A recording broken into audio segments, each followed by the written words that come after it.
Hi,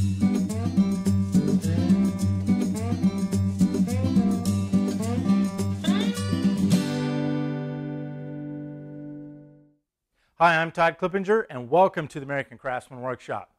Of all the questions that I get, the most frequent ones revolve around how do I get my inspiration, my ideas, and how do I design? Well, today I'm going to share with you some of the tips and some of the habits that I have that help promote a creative lifestyle.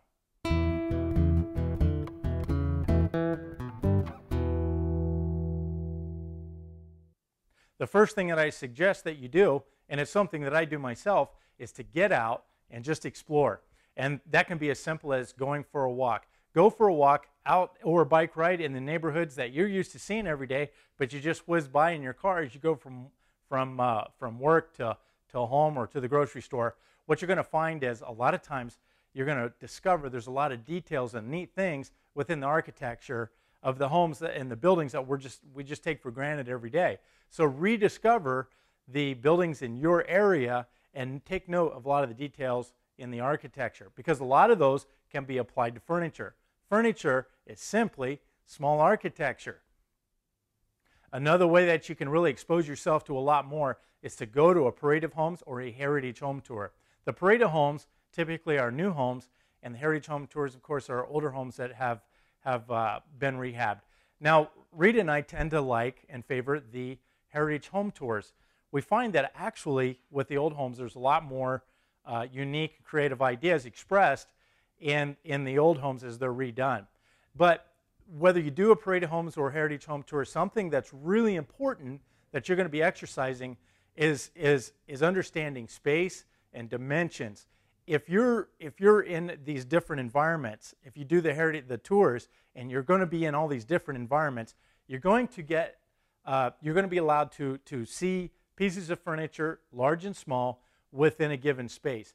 And in understanding design and how something feels, it's really important to start getting a sense of volume. Now, you're not going to get that from looking in books and magazines and on the internet at pictures. So it's important that you get out in person and put yourself in situations where you're seeing whether it's architecture in a commercial residential building or furniture laid out in a room. All these things are going to help you understand volume. Now, as you explore new designs and ideas, I certainly don't want to discount the importance of researching and looking through books, magazines, and the internet. This is certainly a very inexpensive way to do research and expose yourself to a lot of ideas without ever leaving home or just going to the local library or bookstore to be able to do so. Another way to expose yourself to a lot of creativity and designs and art is to go to the art galleries and museums. My wife and I love going to the gallery hops, or maybe it's called the art walk in your area. But what I highly suggest is that you check out these gallery hops and check out the galleries, because when you do that, a lot of times you're going to get to meet the actual artists that have pieces on display. And what you're going to find is these artists often are very approachable, and it's wonderful to strike up a conversation with them. There's a certain conversation that you're going to have with an artist that you're just not going to have with somebody that's not quite as creative and doesn't express themselves in a creative manner.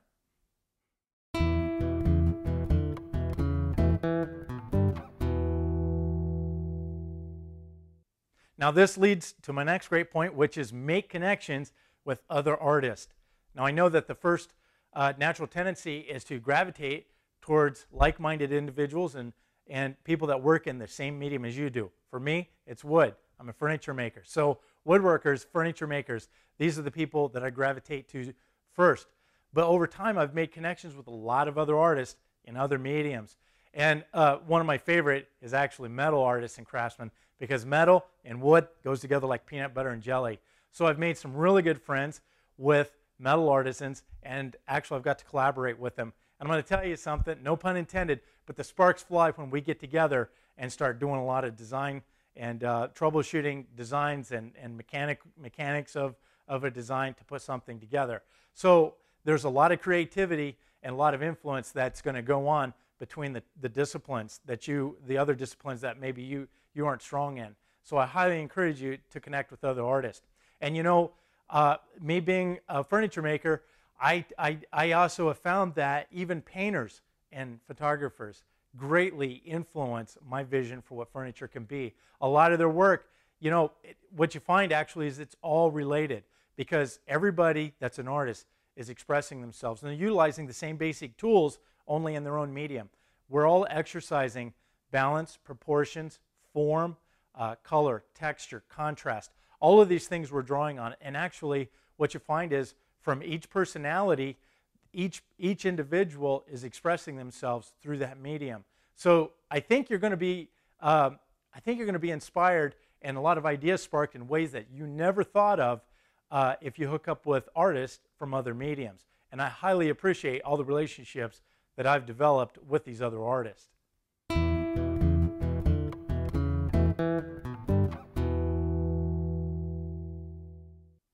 Okay, so far we've talked about exposing yourself or putting yourself in places and situations that's going to expose you to more designs and creativity, and also making connections with other artists.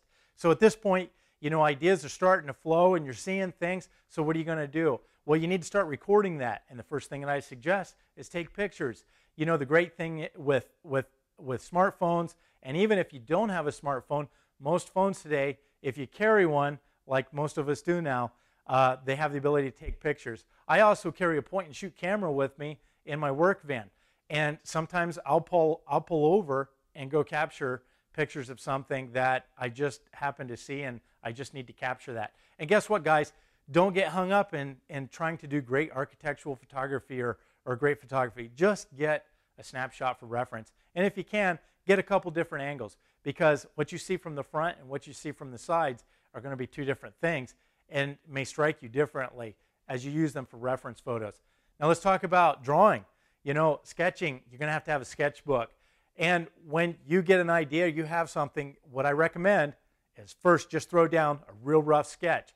You know, that idea, it's like waking up from sleep and you had a dream and you remember it, and then it just fades off real fast. So you want to hold on to that as long as you can, as fast as you can, and the best thing you can do is throw out a rough sketch. Don't get hung up on a real clean, fine drawing, because at that point you're going to get hung up in trying to make the perfect drawing and you're going to lose it. So throw down the rough sketch first, and something that's going to happen is you're very likely to get spin-offs of that idea, because one idea begets another. So jot down notes if you have any variations on that design, or do an offshoot sketch and have them all together there. Now what's kind of neat is as you have those sketches in these photos, there's a certain momentum of thought process that you have at that time, and if you get it down, what you'll find is when you go back later in time, if it's 6 months, a year, or 2 years later, when you see those, you're going to have a different thought process that's going to spin off of that. So it's very important that you record the things that you see that you find interesting, and whether it's with photography or an idea that pops in your head and you need to get that down on paper with a quick rough sketch. Very important.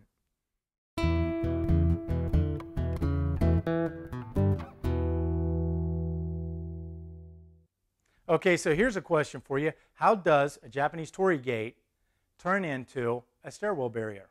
Well, this brings us to point number 4, and that's how to see with the creative eye. And that's probably the most difficult thing. Well, here's what it comes down to, and I think is probably the most important point to take away. It's not what you're looking at, it's how you're looking at it. So when I see something like a Japanese torii gate, I look at the torii gate, I see the details, and then I break it down to basic geometric form. Now I can just take that form, that basic geometric form, and capture the essence of that Japanese torii gate and turn it into something else, which is, in this case, a stairwell barrier. So keep in mind, those buildings that you're driving by every day, it's not what you're looking at, it's how you're looking at them. That commercial building you're driving by, it has rows and rows and rows of windows on each side. What you need to understand is there's a geometric pattern there, a repeating pattern, and that pattern can become a texture. Now here's something important to keep in mind. When you look at something straight on, and we're still using a building for example, when you look straight on a building with a bank with rows and rows of windows, there's one pattern there. But as you move to the side and to a more extreme view, that repeating pattern changes and you can pick up a different impression off of it. Now here's something else. Impressions. Trust your first impression. A lot of times when you see something, you'll get a little flash, just that fast. And in half a second, you get an impression. And that often is the greatest idea. And also, when you're designing something, if you're struggling with the design, put it down on paper, or maybe you're making a model in the shop, leave it. You just need to walk away from that design and your struggles with it. You need to come back the next day, and when you walk into the shop, you'll get that, just that fast, that impression. Whatever's wrong with that design is going to hit you, and trust that impression. I want you to trust that instinct. Also, when you're breaking down your designs and working with proportions, don't get hung up on mathematical formulas, real complicated. You know, I'm aware of the golden proportions, and you know what? Really, all I do is break everything down into simple numbers. I go in thirds and I go in quarters. This part is 2/3 and this part's in 1/3. And actually, if you look at most architecture and furniture, a lot of things are just simply broken down, and it will break down into that. And for me personally, I just can't get carried away with formulas. They get too complicated and they break my thought process, my creative thought process. So I keep it simple. And that's why, going back to the sketches, you want to keep the sketches simple and fast. You want to get them out real quick. And then if you take a look at those sketches, you can start refining them too, but get them down fast. Don't break the creative flow process. Well, I hope these things help you guys. They're things that I apply to my life. They're actually the way that I think and the way that I live basically a creative lifestyle. It's like my creativity is not separate from what I do work-wise. It's actually just an everyday part of who I am. And they're habits and things that help me live the creative life and be inspired from the things that I see every day. So I hope that these things help you, and I hope that you get out there and start creating. And until next time, be safe in your own shop.